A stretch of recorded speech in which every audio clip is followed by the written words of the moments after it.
মদিনাওয়ালার নবী বলেন, মান কানা লাহু সাআতুন, যার জন্য সামর্থ্য আছে, যে কুরবানি করার সামর্থ্য রাখে, যার কাছে নেশাব পরিমাণ মাল আছে, ফালাম ইউজাহ, ওই ব্যক্তি যদি কুরবানি না করে, ফালা ইয়াকরাবান্না মুসাল্লানা, ওইটা ফরমান যেন ফালা ইয়াকরাবান্না মুসাল্লানা, আমার মুসাল্লা, আমার ঈদগাহের নিকটবর্তীও যেন না আসে। আপনি কুরবানি করবেন না, দাঁত খিলায়া খিলায়া, দাঁত বের করে হাইসা হাইসা আপনি যায় নামাজ হাতে লয়া ঈদগাহর দিকে যাবেন। মদিনাওয়ালার নবী বলে, ফালা ইয়াকরাবান্না মুসাল্লানা, এই নাফরমান যেন আমার ঈদগাহে না আসে, এই নাফরমান যেন আমার ঈদগাহে না আসে। এই কারণে বলি বাবা, কুরবানি আল্লাহ তাআলার কাছে কুরবানি কবুল হতে হলে আপনার ভিতরে তাকওয়া লাগবে। কুরবানি আপনার জন্য ওয়াজিব হয়ে যাবে। কুরবানি আপনার কাছে নেশাব থাকলে আপনার জন্য ওয়াজিব।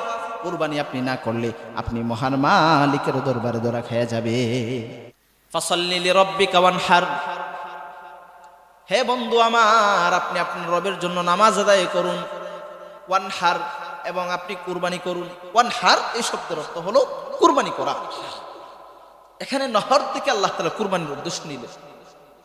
অপর এক আয়াতের মধ্যে আল্লাহ রাব্বুল আলামিন বলেন, কুল ইন্না সালাতি ওয়া নুসুকি ওয়া মাহইয়ায়া ওয়া মামাতি লিল্লাহি রাব্বিল আলামিন।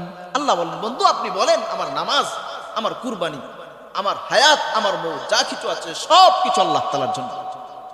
আল্লাহ তাআলা আমারে আপনার হায়াত মৌতের নির্দিষ্ট এক সময়সীমা দিয়া, এই সময়সীমার মধ্যে আল্লাহ তাআলা কিছু জিনিস ওয়াজিব করলেন, কিছু জিনিস ফরজ করলেন, কিছু জিনিস সুন্নাতের মধ্যে রেখে দিলেন, কিছু জিনিস নওয়াফিল করলেন। আল্লাহ রাব্বুল আলামিন বলেন, আল্লাযী খালাকাল মাউতা ওয়াল হায়াতা লিয়াবলুয়াকুম আইয়ুকুম আহসানু আমালা। আল্লাহ রাব্বুল আলামিন বলেন, আমি দুনিয়ার মধ্যে মানুষগুলোর সৃষ্টি করার পরে তাদের জন্য হায়াত মৌত সৃষ্টি করলাম। তাদের জন্য হায়াত মৌত কেন সৃষ্টি করলাম জানোনি? লিয়াবলুয়াকুম, যাতে করে আমি আল্লাহ তাআলা তাদেরকে পরীক্ষা করতে পারি, তাদের মধ্য থেকে আহসানু আমালা, কে সুন্দর আমল করে। আমি আল্লাহ ফরজের বিধান দিলাম, ওয়াজিবের বিধান দিলাম, কুরবানির বিধান দিলাম, কার বিধান পালনটা সবথেকে বেশি সুন্দর হয়। আল্লাহ রাব্বুল আলামিন বলেন, লিকুল্লি উম্মাতিন জাআলনা মানসাকান। আল্লাহ তাআলা বলেন, আমি প্রত্যেক উম্মতের জন্য, প্রত্যেক নবীর উম্মতের জন্য, প্রত্যেকটা বান্দার জন্য মানসাকান, কুরবানির বিধান রেখে দিয়েছি। আল্লাহ তাআলা বলেন, প্রতিটা যুগে যুগে প্রতিটা নবীর উম্মতের জন্য আমি কুরবানির বিধান রেখেছি। আল্লাহ তাআলা বলেন, ওয়াতলু আলাইহিম নাবা আবনাই আদম বিল হক। হে বন্ধু আমার, আপনি আপনার উম্মতদের কাছে, আপনার সাহাবীদের কাছে আপনি বর্ণনা করুন হযরত আদম আলাইহিস সালাতু ওয়াস সালামের দুই সন্তানের ঘটনা। আল্লাহ তাআলা কুরবানির ঘটনা আমাদেরকে শোনাচ্ছেন কোরআনের মাধ্যমে। আল্লাহ তাআলা বলেন, হে বন্ধু আমার, আপনি জানেন আবুল বাশার, আপনার আমার পিতা, সব থেকে প্রথম আল্লাহ তাআলা যাকে সৃষ্টি করলেন তিনি হলেন আবুল বাশার আদম। আল্লাহ রাব্বুল আলামিন বলেন, হে বন্ধু আমার, আপনি আপনার উম্মতের কাছে বর্ণনা করুন আদমের ঘটনা, আদমের দুই সন্তানের ঘটনা। ওয়াকিয়া বর্ণনা করুন। আদমকে আল্লাহ তাআলা সৃষ্টি করলেন, হাওয়া জমিনে আসলেন। দুনিয়ার কোনো মানুষ নাই, দুনিয়ার কোনো মানুষ নাই। খিলকিয়তের প্রথম পুরুষ হলেন আদম আলা নাবিয়ানা। খিলকিয়তের সর্বপ্রথম যে মহিলা দুনিয়ায় আসলেন তিনি হলেন আম্মাজান হাওয়া আলাইহিস সালাম। এর আগে কেউ দুনিয়ায় ছিল না। এবার আল্লাহ রাব্বুল আলামিন প্রত্যেক বছর তাদের মাধ্যমে দুইজন করে সন্তান আনলেন দুনিয়ার মধ্যে। মুফাসসিরিনে কেরামগণ লেখেন, এভাবে প্রত্যেক বছর যমজ সন্তান জন্মগ্রহণ করত। একজন পুরুষ সন্তান, একজন ছেলে সন্তান, একজন হলো কন্যা সন্তান। এভাবে আল্লাহ তাআলা 40 জোড়া সন্তান তাদের মাধ্যমে দুনিয়া আনাইলেন। আমাদের মানুষের সিস্টেম হলো, আল্লাহ তাআলার নিজাম হলো, নারী পুরুষ যখন একত্রিত হয় তখন তাদের মাধ্যমে বংশ বিস্তার হয়, বংশ বিস্তার লাভ করে। এবার আল্লাহ রাব্বুল আলামিন আমাদের শরীয়তের দিকে লক্ষ্য করে দেখুন, নবী মুহাম্মদ দুনিয়ার মধ্যে আসলেন, বলে দিলেন আপন ভাই তার বোনকে বিয়ে করতে পারবে না। এবার আদম আলাইহিস সালাতু ওয়াস সালামের জামানার দিকে খেয়াল করে দেখেন, ওই জামানায় আপন ভাই আর বোন ব্যতীত দুনিয়ার মধ্যে আর কেউ নাই। দুনিয়ার মধ্যে আর কেউ নাই। বৈবাহিক সম্পর্ক হয়তো ভাই বোনের মধ্যেই হবে, নয়তো বৈবাহিক সম্পর্ক ছাড়া মানুষ থাকবে। একটা কায়দা মনে রাখবেন, যত জায়গায় কষ্ট তত জায়গায় শরীয়ত নিশ্চুপ। যত জায়গায় আপনার উপর কষ্ট আসবে শরীয়তের হুকুম পালন করতে, তত জায়গায় শরীয়ত আপনাকে ছাড় দিয়ে দিছে। তো এমন জায়গা গেলা আপনার কাছে পানি নাই, শরীয়ত বলে তায়াম্মুম করো, পানির কোনো প্রয়োজন নাই। শরীয়ত শরীয়ত শরীয়ত আমাদের কাছে সব থেকে বড় সহজ। শরীয়ত সহজ বিষয়। আপনি যত জায়গায় আপনি বিপদের সম্মুখীন, শরীয়ত তত জায়গায় চুপ। শরীয়ত আপনারে লাগাব করে দিছে। আল্লাহ রাব্বুল আলামিন বলেন, লা ইউকাল্লিফুল্লাহু নাফসান ইল্লা উসআহা। আল্লাহ তাআলা বান্দার উপর তার সাধ্যের বাইরে কোনো কিছু চাপায় দেন না। এই কারণে আব্বাজান আদম আলাইহিস সালাম দুনিয়া আসলেন। প্রত্যেক বছর জোড়া করে যমজ করে সন্তান জন্মগ্রহণ করলো। আদমের সন্তানরা ব্যতীত দুনিয়ার মধ্যে আর কোনো মানুষ নাই। এবার আল্লাহ তাআলা বিধান দিয়ে দিলেন, বন্ধু আর কোনো মানুষ নাই, তোমার প্রত্যেক বছর যে যমজ সন্তান লাভ করে, একজন পুরুষ সন্তান, একজন ছেলে সন্তান, একজন কন্যা সন্তান, এই বছরের ছেলে সন্তানকে পরবর্তী বছরের মেয়ে সন্তানের সাথে বিয়ে দিবা, আর পরবর্তী বছরের ছেলে সন্তানকে পূর্ববর্তী বছরের মেয়ে সন্তানের সাথে তুমি বিবাহ করে দিবা। আল্লাহ রাব্বুল আলামিনের পক্ষ থেকে বিধান চলে আসলো। আর আদম আলাইহিস সালাতু ওয়াস সালামের গর্ভ থেকে সর্বপ্রথম যে সন্তান আসলেন তার নাম হলো কাবিল। কাবিলের সাথে একটি কন্যা সন্তান জন্মগ্রহণ করলো, তার নাম হলো, মুফাসসিরিনে কেরামগণ উল্লেখ করেন, তার নাম হলো আকলিমা। পরের বছর জন্মগ্রহণ করলো যমজ সন্তান, একজনের নাম হলো হাবিল, তার বোনের নাম হলো লিউজা। হাবিলের সাথে জন্মগ্রহণ করলো লিউজা, কাবিলের সাথে জন্মগ্রহণ করলো আকলিমা। এবার আকলিমা এমন সুন্দর মহিলা, চমৎকার এক মহিলা। অপরদিকে হাবিলের সাথে জন্মগ্রহণকারিণী বোন হলো লিউজা, দেখতে বলো কুসরি, দেখতে কালো, তুলনামূলক আকলিমার তুলনায় সে একটু কালো। এবার কাবিল ডাক দিয়ে বলে, শরীয়তের মেজাজ হলো কাবিলে আকলিমাকে বিয়ে করতে পারবে না, কাবিলে বিয়ে করবে লিউজাকে, আর হাবিল বিয়ে করবে আকলিমাকে। এবার কাবিলে ডাক দিয়ে বলে, আমি লিউজাকে বিয়ে করব না, আমি আকলিমাকে বিয়ে করব, কারণ তার সাথে আমি আল্লাহ তাআলার পক্ষ থেকে মায়ের গর্ভে 10 মাস 10 দিন ছিলাম। আমি দুনিয়ার মধ্যে এসেও তার সাথে আমি সারা জীবন কাটাই দিতে চাই। শয়তান তাকে ফোন দিয়ে আটাই দিল, শয়তান তাকে যুক্তি শিখাইয়া দিল। শয়তান শুরু থেকেই তাকে যুক্তি শিখাইয়া দিল। যত জায়গায় শয়তানের যুক্তি, তত জায়গায় সে খায়ের এবং বরকত থেকে বের হয়ে যাবে। শয়তান তাদের যুক্তি দিছে, তো তাদের মধ্যে লড়াই বাইদা পড়ছে। কায়দা অনুযায়ী, শরীয়ত অনুযায়ী হাবিল বিয়ে করবে আকলিমাকে, এবার শয়তানের যুক্তি দিয়ে কাবিল বিয়ে করতে চায় আকলিমাকে।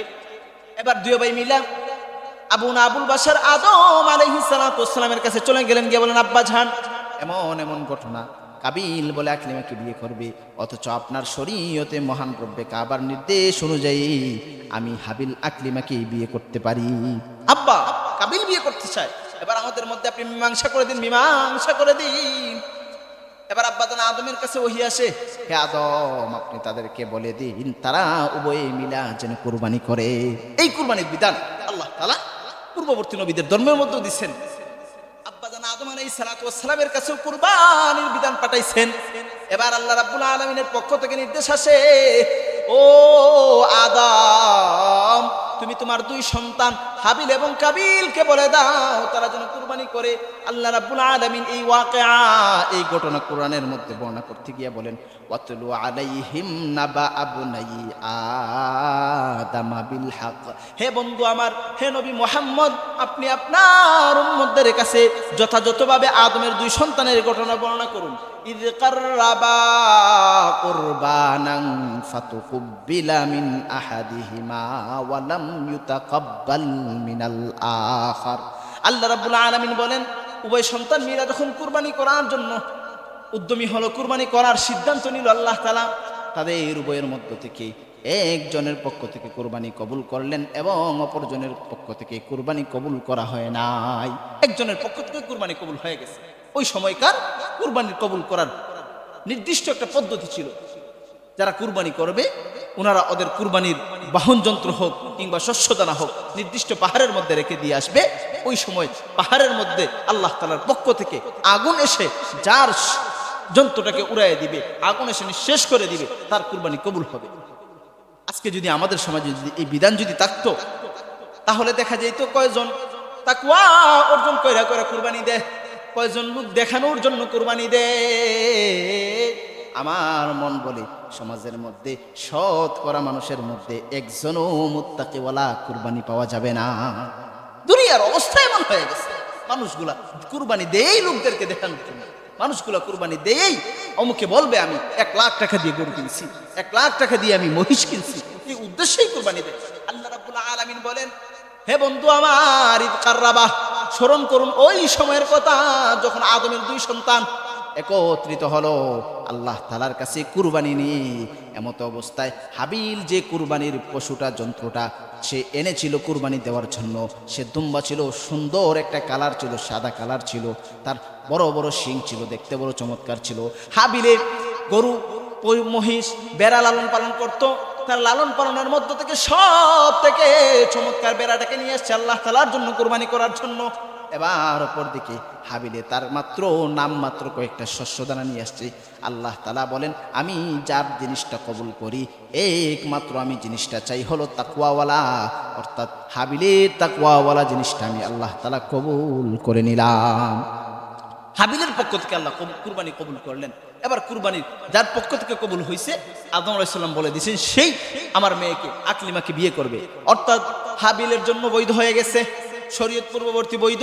এবার কুরবানির মাধ্যমেও সিদ্ধান্ত হয়ে গেল হাবিল আকলিমাকে বিয়ে করবে। এবার কাবিল ডাক দিয়ে বলে, লা আকাতুলান্নাকা, আমি অবশ্যই অবশ্যই তোমাকে হত্যা করব, আমি অবশ্যই অবশ্যই আমার ভাই কাবিল তোমাকে আমি হত্যা করব। ভাইয়ের মধ্যে হিংসায় পড়ে বাইয়ে বাইয়ে দ্বন্দ্ব সমাজে ভরপুর হয়ে গেছে। কে জানি কি বলছে, ভাই ভাইয়ের বিরুদ্ধে সমাজের মধ্যে ছুটাছুটি শুরু করছে, জায়গা নিয়ে সামান্য ঝামেলা হয়েছে, তো ভাই ভাইয়ের পিছনে দৌড়ায় তার কল্লা উড়াই দেওয়ার জন্য। শয়তান সবগুলো আমাদের মধ্যে ফেস লাগাই দিছে, যেভাবে হাবিল কাবিলের মধ্যে ফেস লাগাই দিছিল। এবার হাবিলের কুরবানি যখন কবুল হয়ে গেল, এবার কাবিল ডাক দিয়া কয়, কালা লা আকাতুলান্নাকা, অবশ্যই অবশ্যই আমি তোমাকে কতল করব। আজকে সমাজেও আমাদের এটা চলে, ভাইয়ের সাথে দ্বন্দ্ব হয় তো তোর মাথা উড়াই এলাম, কল্লা ফাটাই এলাম, মাইরা এলাম, ধৈরা এলাম, এই জিনিসগুলা চলে সবগুলা। কাবিলের অনুসারী হয়ে, শয়তানের অনুসারী হয়ে, শয়তানের তাবেদারি হয়ে ভাই ভাইয়ের পিছনে দৌড়ায়, ভাই ভাইকে কতল করার জন্য দৌড়ায়। যারা শয়তানের অনুসারী না হয়ে মালিকের অনুসারী হয়, তারা কোনোদিন বাইয়ে বাইয়ে দ্বন্দ্ব করে না। মোট কথা বলতেছিলাম, আল্লাহ তাআলা কুরবানি কবুল করলেন হাবিলের পক্ষ থেকে। এবার কাবিল বলছে তোমাকে আমি হত্যা করব। এবার হাবিল ডাক দিয়া বলে, ক্বালা ইন্নামা ইয়াতাকাব্বালুল্লাহু মিনাল মুত্তাকিন। হাবিল ডাক দিয়া বলে, ও কাবিল তুমি আমার হত্যা করবা? কুরবানি কবুল হইল কেন হইল জানোনি? আল্লাহ তাআলা তোমার কুরবানির পশু দেখেন নাই, তোমার কুরবানির পশু দেখেন নাই, তিনি মুত্তাকিনদের পক্ষ থেকে কুরবানি কবুল করেন।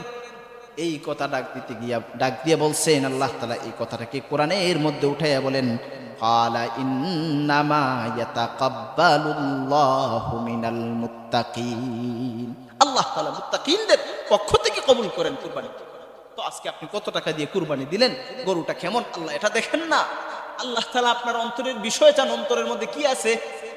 রিয়া আন্নাস, মানুষকে দেখানোর কুরবানি আছে, নাকি আপনি একমাত্র আল্লাহর জন্য কুরবানি করলেন? আল্লাহ এই জিনিসটা চায়। কিসের জন্য কুরবানি করছো? মালিককে দেখানোর জন্য, নাকি পাড়াপড়শি প্রতিবেশীকে দেখানোর জন্য? যদি পাড়াপড়শি প্রতিবেশীকে দেখানোর জন্য কুরবানি করো, তাহলে একমাত্র কুরবানি করলে শুধুমাত্র গোশত খাওয়া, এছাড়া আল্লাহ তাআলার দরবারে বিন্দু মাত্র তাকওয়া অর্জন হয় না। কুরবানি করতে পারো, টাকা খরচ করতে পারো, মানুষ আপনাকে বড় কুরবানি দেনেওয়ালা বলতে পারে, তবে খোদা তাআলার কসম আপনার কুরবানি আল্লাহ তাআলার দরবারে বিন্দু মাত্র সামান্য পরিমাণ কবুল হয় না। এই কারণে বলি তাকওয়া অবলম্বন করতে হবে। আব্বাজান আদমের ধর্মের মধ্যে আল্লাহ রাব্বুল আলামিন কুরবানির বিধান দিয়ে দিলেন। এভাবে আল্লাহ রাব্বুল আলামিন সবার সমস্ত নবীর ধর্মের মধ্যে কুরবানির বিধান দিলেন। আমার আপনার পিতা হযরত ইব্রাহিম আলা নবিয়ানার মাধ্যমে শেষ পর্যায়ে এসে উম্মতে মুহাম্মাদের জন্য কুরবানির বিধানটাকে ওয়াজিব করে দিলেন। ইব্রাহিম আলাইহিস সালাতু ওয়াস সালামের মাধ্যমে আমাদের পর্যন্ত কুরবানির বিধানটা ওয়াজিব হয়ে আসছে।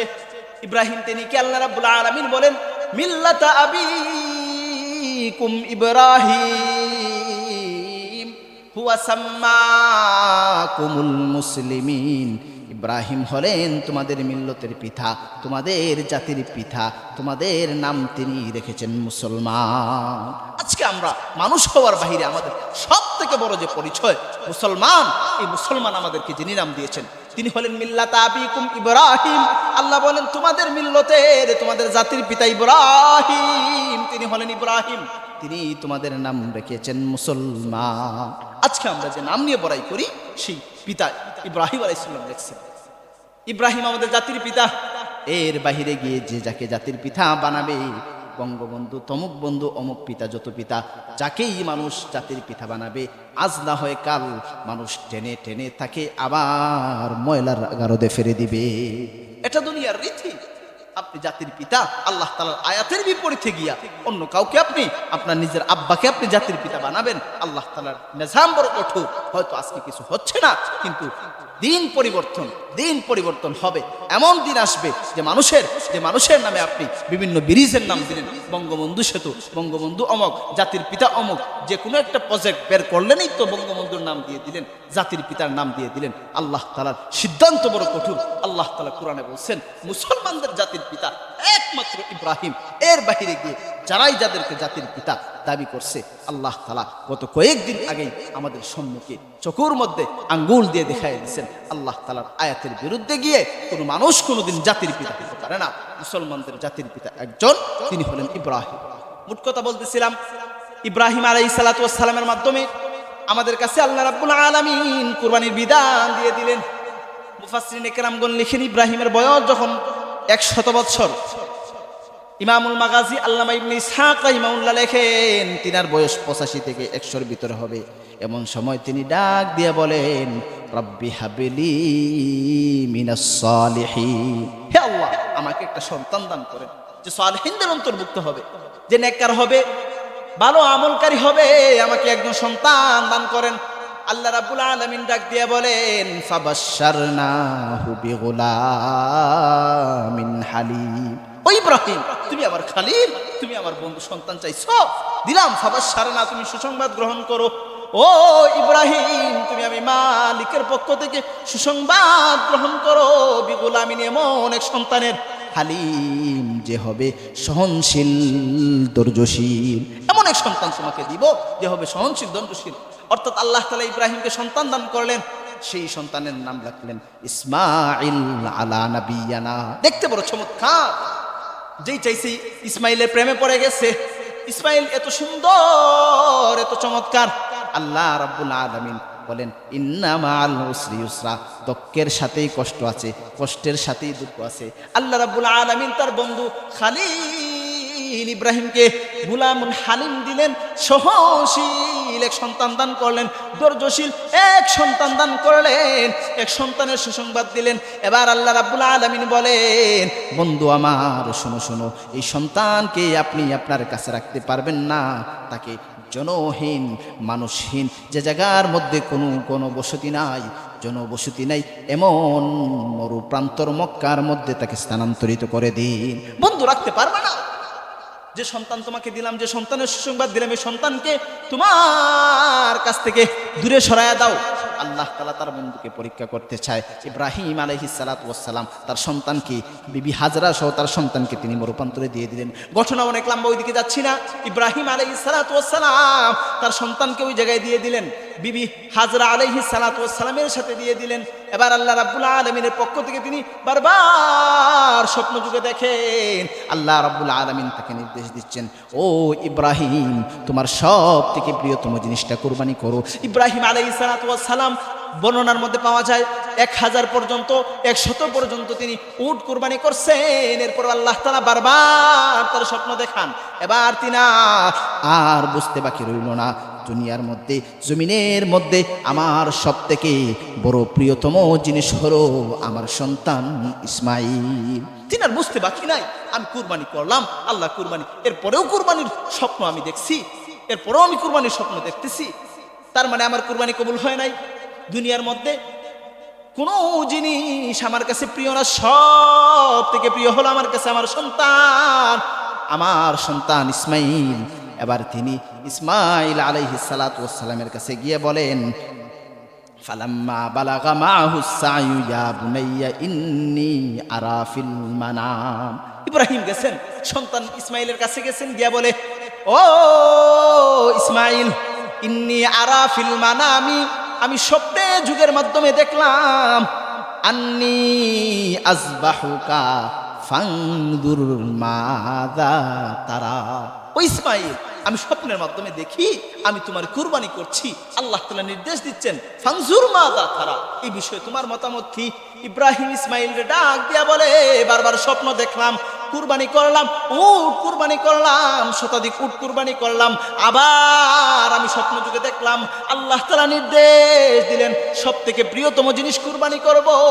এবার আমি তোমার কাছে আসলাম, দুনিয়ার মধ্যে এই জগতের মধ্যে তোমার চাইতে বড় প্রিয় জিনিস আমার কাছে আর কিছু নাই।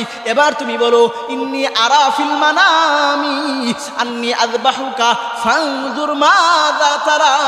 ও আমার কলিজার টুকরা সন্তান, আমি বারবার স্বপ্ন যুগের মাধ্যমে দেখলাম আমি কুরবানি করছি, আল্লাহ তাআলা তোমার কুরবানি নির্দেশ দিয়েছেন। এবার বলেন, ফানজুর মাযা তারা, আমি যা দেখছি তোমাকে যা বললাম এই বিষয়ে তোমার মতামত কি বলো। এবার ইব্রাহিম আলাইহিস সালাতু ওয়াস সালাম যেমন পিতা, তার সন্তান হলেন তেমন। এবার তিনি ডাক দিয়ে বলেন, ক্বালা ইয়া আবাতি ফাল মা তুমার। হে আব্বা, ইয়া আবাতি, আমরা বলি না আব্বা জান, আল্লাহ তাআলা কুরআনের মধ্যে সুন্দর চমৎকার শব্দ উল্লেখ করছেন, ইয়া আবাতি ফাল মা তুমার, হে আমার পিতা, হে আমার কলিজার টুকরা আব্বা, আল্লাহ তাআলা আপনাকে যে বিষয়ে নির্দেশ দিয়েছেন আপনি সেই বিষয়টা বাস্তবায়ন করুন। সাতাজিদুনি ইনশাআল্লাহু মিনাস সাবিরিন, নিশ্চয়ই ইনশাআল্লাহ আল্লাহ তাআলা যদি চায় তাহলে আপনি আমাকে ধৈর্যশীলদের অন্তর্ভুক্ত পাবেন। মোট কথা আল্লাহ রাব্বুল আলামিনের পক্ষ থেকে নির্দেশ পাওয়ার পরে ইব্রাহিম আলাইহিস সালাতু ওয়াস সালাম ইসমাইলের কাছে বললেন, আমি আপনাকে স্বপ্ন যুগে দেখলাম কুরবানি করতেছি, এবার আপনার মতামত কি? তিনি বললেন, সাতাজিদুনি ইনশাআল্লাহু মিনাস সাবিরিন, আপনি আমাকে সাবিরিনদের মধ্যে অন্তর্ভুক্ত পাবেন, ধৈর্যশীলদের মধ্যে অন্তর্ভুক্ত পাবেন। এবার ইব্রাহিম আলাইহিস সালাতু ওয়াস সালাম ইসমাইলকে সাথে করে নিয়ে তিনি কুরবানির জায়গার দিকে রওনা শুরু করে দিলেন। কুরবানির মধ্যে জায়গার মধ্যে যাওয়ার পরে এবার তিনি ইসমাইল আলাইহিস সালাতু ওয়াস সালামকে জমিনের মধ্যে শোয়া দিলেন, ছুরিটা একদম ধার দিয়া ইসমাইলের গলার মধ্যে লাগায় দিলেন। এবার দেখা যায় অদৃশ্যভাবে একটা আওয়াজ আসে, ও ইব্রাহিম রে, আমি তোমার সন্তান ইসমাইলের কুরবানি চাই নাই, আমি আল্লাহ তাআলা তোমার দিলের তাকওয়া দেখতে চাইছি। এবার তুমি আমার তৈরি জান্নাতের এই দুম্বাটাকে ইসমাইলের জায়গায় একটু কুরবানি করে দাও। আল্লাহ তাআলা ইসমাইলের তাকওয়া অর্জনকে, তাকওয়াকে কবুল করে ইসমাইলের পরিবর্তে জুম্বাকে কুরবানি করে নিলেন। আল্লাহ তাআলার কাছে এই বিধানটা এত চমৎকার, এত ভালো লেগেছে, এত পছন্দ হয়েছে যে আল্লাহ রাব্বুল আলামিন আমাদের জাতির পিতার এই কাজটাকে, এই কুরবানিটাকে নবী মুহাম্মদের উম্মতটা আমার আপনার জন্য আল্লাহ রাব্বুল আলামিন আমার আপনার জন্য বিষয়টাকে, এই কুরবানির বিধানটাকে ওয়াজিব করে দিলেন। আল্লাহ তাআলা আমার আপনার জন্য বিষয়টাকে ওয়াজিব করে দিলেন, কুরবানির বিধান আমাদের জন্য দিয়ে দিলেন। আল্লাহ রাব্বুল আলামিন বলেন, ও বন্ধু আমার, ও খালিল আমার, আজকের এই দিনে আপনি যে বিধান দেখায় গেলেন, যে তাকওয়ার পরিচয় দিয়ে গেলেন, আমি আল্লাহ তাআলার কাছে এটা এমন পছন্দ হয়ে গেল, আমি আল্লাহ তাআলা তোমার পরবর্তী জামানায় নবী মুহাম্মদের যত উম্মত আসবে, আমার হাবিবের যত উম্মত আসবে, তাদের জীবনে প্রত্যেকটা বছরে ঘুরে ঘুরে যখন এই দিন আসবে, এই দিনে তাদের জন্য বাহন যন্ত্র, এই যন্ত্রগুলা কুরবানি করা তাদের জন্য আমি আল্লাহ তাআলা ওয়াজিব করে দিলাম। অর্থাৎ এখন আমরা যেটা করছি এটা আব্বাসান ইব্রাহিম থেকে তিনার ওই দিনের এই তাকওয়ার পরিচয় দিতে গিয়া আমরা আজও এই কুরবানির বিধান পালন করছি। কুরবানি মূলত আসছে আল্লাহ তাআলা আমাদেরকে মুত্তাকি বানায় দিতে চান। মুত্তাকি আব্বাজান আদমের সময় যিনি কুরবানি নিলেন একমাত্র তাকওয়ার পরিচয়ের জন্য। তাকওয়া কার ভিতরে আছে? তাকওয়া দেখতে চান। কুরবানি কার উপরে আছে? এই কুরবানি আমরা বুঝলাম ইব্রাহিমের মাধ্যমে আসছে আমাদের পর্যন্ত। পৃথিবীর সূচনা লগ্ন থেকেই কুরবানির বিধান ছিল। এবার কুরবানিটা কার উপরে ওয়াজিব? যে ব্যক্তি নেশাব পরিমাণ মালের মালিক হয়ে যাবে, বর্তমান হিসাব অনুযায়ী যার কাছে 1,80,000 টাকা মতান্তরে 1,75,000 বা 80,000 টাকা যার কাছে থাকবে সেই ব্যক্তির উপর কুরবানি ওয়াজিব। আপনাদের মধ্য থেকে যাদের কাছে 1,80,000 কিংবা 75 বা 2 লক্ষ টাকার মতো আছে, আপনাদের উপর কুরবানি ওয়াজিব, আপনাকে কুরবানি করতেই হবে, না হলে আল্লাহ তাআলার কাছে ধরা খেয়ে যাবেন। মদিনাওয়ালার নবী বলেন, মান কানা লাহু সাআতুন, যার জন্য সামর্থ্য আছে, যে কুরবানি করার সামর্থ্য রাখে, যার কাছে নেশাব পরিমাণ মাল আছে, ফালাম ইউজাহ, ওই ব্যক্তি যদি কুরবানি না করে, ফালা ইয়াকরাবান্না মুসাল্লানা, ওই নাফরমান যেন ফালা ইয়াকরাবান্না মুসাল্লানা, আমার মুসাল্লাত, আমার ঈদগাহের নিকটবর্তীও যেন না আসে। আপনি কুরবানি করবেন না, দাঁত খিলায়া দাঁত বের করে হাইসা আপনি যাই নামাজ হাতে লয়া ঈদগাহর দিকে যাবেন। মদিনাওয়ালার নবী বলে, ফালা ইয়াকরাবান্না মুসাল্লানা, এই নাফরমান যেন আমার ঈদগাহে না আসে, এই নাফরমান যেন আমার ঈদগাহে না আসে। এই কারণে বলি বাবা, কুরবানি আল্লাহ তাআলার কাছে কুরবানি কবুল হতে হলে আপনার ভিতরে তাকওয়া লাগবে। কুরবানি আপনার জন্য ওয়াজিব হয়ে যাবে। কুরবানি আপনার কাছে নেশাব থাকলে আপনার জন্য ওয়াজিব। কুরবানি আপনি না করলে আপনি মহান মালিকের দরবারে ধরা খেয়ে যাবে। এই কারণে আমরা সবাই নিয়ত করি কুরবানি আমরা বেশি বেশি করে করব ইনশাআল্লাহ। আল্লাহ তাআলা আমাদের সবাইকে খালিস নিয়তে তাকওয়া অর্জন করে কুরবানি করার তৌফিক দান করুন, আমিন।